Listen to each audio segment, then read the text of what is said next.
Supreme court के बारे में। और आप ये जो देख रहे हो पेड़ का स्ट्रक्चर बनाया गया है, तो मैं अलग से कोशिश करूंगी कि कुछ अलग तरीके से आपको पढ़ाया जाए ताकि आपको एक ही बार में दिमाग में डायरेक्ट लग जाए आके। ठीक है, तो चलिए वीडियो को स्टार्ट करेंगे, लेकिन पहले ध्यान से हर चीज़ को समझते हुए चलेगा और नोट्स आपको इसी तरीके से बनाना है। ठीक है, ताकि आपको एक ही बार में सब कुछ क्लियर हो जाए। ओके, देखो सबसे पहले हम बात करते हैं कि सुप्रीम कोर्ट के लिए सबसे पहले एक्ट कब आया था। 1773 में सबसे पहले एक्ट आता है और 1774 में सुप्रीम कोर्ट बनता है कलकत्ता में। ठीक है, सबसे पहले इसके जो सीजेआई थे या फिर चीफ जस्टिस कौन थे, तो उनका नाम है एलिजा एम्फे। क्या नाम है इनका? एलिजा एम्फे। इनका नाम आपसे पूछा जाता है। अब देखिए दूसरी बात करते हैं, सुप्रीम कोर्ट के लिए भारत में क्या आर्टिकल है। तो आर्टिकल नंबर कहाँ से कहाँ तक आता है? 124 से लेकर 147 तक के आर्टिकल्स आते हैं। कौन से पार्ट में आता है? पार्ट नंबर 5 में आता है, भाग 5 में आता है सुप्रीम कोर्ट। सुप्रीम कोर्ट में अभी प्रेजेंट में जो है कितने जजों का रेशियो है? तो 33+1 का रेशियो है। और ये जो रेशियो कब किया गया था? 2019 में। सबसे पहली बार जब सुप्रीम कोर्ट बना था तो ये रेशियो क्या था? फिक्स। तब रेशियो क्या था? 7+1 का था। अब 1 यहाँ पे आप देख रहे हो क्या है? ये इनका जो 1 है लिखा गया CJI मतलब चीफ जस्टिस ऑफ इंडिया, और बाकी जो अलग लिखा हुआ है अदर मेंबर्स हैं। ओके, तो ये भी बात हमने कर ली। अब बात करते हैं कि अभी प्रेजेंट में 50वें नंबर के चीफ जस्टिस कौन है भारत के? DY चंद्रचूड़। कौन है? DY चंद्रचूड़। ठीक, अब यहाँ पर बात आती है कि सबसे पहले जो ये रेशियो पहले क्या था? 7+1 8 फिक्स था। पहली बार ये रेशियो कब बढ़ाया गया था? तो 1956 में ये रेशियो पहली बार बढ़ाया गया था और बढ़ाकर कितना किया गया था? 10 किया गया था, याद रखिएगा। अब जो सुप्रीम कोर्ट में जो चीफ जस्टिस होता है उसको अपॉइंट कौन करता है? उसको अपॉइंट कौन करता है? यहाँ पे अलग सा बना दे रही हूँ मैं। इसको अपॉइंट किसके द्वारा किया जाता है? तो राष्ट्रपति के द्वारा इनको अपॉइंट किया जाता है। ठीक है, एक कमेटी होती है जो कि नाम रिकमेंड करती है। सीनियर मोस्ट जज जो होते हैं, इन्हीं जो आप देख रहे हैं ना 33+1, इन्हीं 33 में से जो सीनियर मोस्ट जज होता है वही आगे चल के चीफ जस्टिस ऑफ इंडिया बनते हैं। जब ये वाला यहाँ पे चले जाएंगे तो ये पद खाली हो जाएगा, तो कोई नया यहाँ पर मेंबर अपॉइंट हो जाएगा। ओके, आप इतना बात बेसिक समझ लीजिए, ये है बेसिक। ठीक है, सुप्रीम कोर्ट के बारे में हमने पढ़ लिया। आर्टिकल, पहली बार एक्ट कब बनाया गया, पहली बार चीफ जस्टिस कौन थे, तब हेडक्वार्टर कहाँ पर था? कोलकाता में था। अब प्रेजेंट में जजेस का रेशियो कितना है? 33+1 का है। पहले कितना था? 7+1 फिक्स था, बढ़ाकर किया गया। जब ये बढ़ाया गया पहली बार 1956 में बढ़ाया गया था। कितना किया गया? 10 किया गया था। प्रेजेंट में चीफ जस्टिस कौन है भारत के? 50वें नंबर के DY चंद्रचूड़ जी हैं। इनके पहले कौन थे? मतलब 49वें नंबर के। अभी यहाँ पर देखो नाम याद रख लीजिएगा, कुछ आपसे नाम पूछे जाते हैं। जैसे मान लो 50वें नंबर का हो गया, 49वें, 48, 47, ये 4 नाम का नाम आप याद रख लीजिए। हो सकता है कि इनका नाम आपसे दिया जाए और इनका नंबर आपसे मिलान करने के लिए दिया जाए, है ना। तो 49वें नंबर के यू ललित, 48 नंबर के थे 48वें नंबर के थे NV रमन, 47 नंबर के थे SA बोबडे। ऐसे बोबडे से पहले मतलब 46वें नंबर के कौन थे? रंजन गोगोई, जिसके समय में अयोध्या केस जो हुआ था वो। उसके बाद 45वें नंबर के आप याद रख लीजिएगा दीपक मिश्रा। इन सभी का नाम आपके लिए इंपॉर्टेंट है। कई क्वेश्चन में ये पूछा जा सकता है, इसे नंबर दे दिया गया, पूछ लिया गया कि इन सभी का मिलान करिए, है ना। तो ऐसे क्वेश्चन बन सकता है, तो इसको ध्यान रखिएगा। ये तो हो गया स्ट्रक्चर, ऐसे ही अपनी कॉपी पर आप इसको नोट कर लीजिए। अब थोड़ा सा हम बेसिक बात करते हैं जो कि कुछ लेंदी होता है, जो हमें समझना जरूरी है। चलिए अब जानते हैं कि जो सुप्रीम कोर्ट के चीफ जस्टिस होते हैं उनका टेन्योर कितना होता है। तो टेन्योर हमेशा याद रखिएगा 65 साल होता है।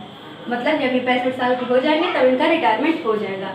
अब दूसरा बात क्या है, आपने पढ़ा होगा एडहॉक जजेस, न्यूज़ में देखा होगा कई बार आता है। तो एडहॉक जज क्या होते हैं? एडहॉक जज क्या होता है? देखिए, एक होता है कोरम। कोरम का मतलब क्या होता है? कोई भी मीटिंग होती है, जब उसको जिसमें जितने भी मेंबर पार्टिसिपेट करते, कोई भी मीटिंग होने के लिए कोरम पूर्ण होना चाहिए। तो जो कोरम होता है उसके ना पूर्ण होने की स्थिति में सुप्रीम कोर्ट के जो चीफ जस्टिस होते हैं वो किसी भी हाई कोर्ट के जज को क्या करते हैं? एक सदस्य के रूप में अपॉइंट करते हैं इस कोरम के अंदर, जिसको हम कहते हैं एडहॉक जज। ठीक है, पहले chief justice of India Bharat के कौन थे? HJ कानिया, मतलब हीरालाल जे कानिया। इनका कई बार फुल फॉर्म पूछ लिया जाता है, तो याद रखिएगा हीरालाल जे कानिया। पहली फीमेल जज यहाँ पर जज लिखा है, सुप्रीम कोर्ट की पहली फीमेल जज। अभी तक भारत में कोई female chief justice of India नहीं बनी है। तो ध्यान रखिएगा कि अगर पूछा जाए फर्स्ट फीमेल जज सुप्रीम कोर्ट की कौन थी, उनका नाम हो जाएगा फातिमा बीबी। क्या नाम है? फातिमा बीबी। और इनका जो टेन्योर मतलब कार्यकाल था वो कब था, मतलब इनको कब अपॉइंट किया गया था? 1989 में इनको अपॉइंट किया गया था, फातिमा बीबी को सुप्रीम कोर्ट के जज के रूप में, ना कि चीफ जस्टिस के रूप में। दोनों में फर्क है, ध्यान रखिएगा इसको। तो अभी तक यहाँ तक जितने भी हमने बातें की है वो हमारे क्वेश्चन एग्जाम में पूछे जाते हैं, उसी बेसिस पर मैंने आपको सारे पॉइंट्स बता दिए हैं। इसके अलावा कुछ भी नहीं पूछा जाता है। अब कुछ एक्स्ट्रा बातें भी जान लीजिए, जैसे कि सीजीआई को किसने अपॉइंट किया? अभी मैंने बताया प्रेसिडेंट ने अपॉइंट किया। ओके, तो अब कई बार पेपर ये पूछ लेता है, सीजीआई तो सबको पता है, ये तो सबको कॉमन नॉलेज है, सबको मालूम होता है, लेकिन कई बार ये पूछ लिया जाता है कि सीजीआई तो अपॉइंट हो गए, लेकिन अभी देखिए रेशियो कितना होता है, अभी प्रेजेंट में क्या है 33+1 का है। ये जो +1 है वो कौन है? सीजीआई है। इनका अपॉइंटमेंट तो कर दिया किसने? प्रेसिडेंट ने। लेकिन अभी जो बचे हुए मेंबर्स हैं इनका अपॉइंटमेंट कौन करता है? तो ध्यान रखिएगा कि सीजीआई मतलब चीफ जस्टिस ऑफ इंडिया के परमिशन पर, या फिर हम कह सकते हैं इनकी सलाह पर, जो प्रेसिडेंट होता है वो अदर मेंबर्स को अपॉइंट करते हैं। अब यहाँ पर हमने बात कर ली चीफ जस्टिस ऑफ इंडिया, कौन अपॉइंट किया? प्रेसिडेंट ने किया। अब प्रेसिडेंट जो है वो क्या हाई कोर्ट के जज को, जो हाई कोर्ट का चीफ जस्टिस होता है, क्या उसको भी अपॉइंट कर सकता है? अब यहाँ पर क्वेश्चन मार्क लग जाएगा, मन में डाउट आएगा, क्यों?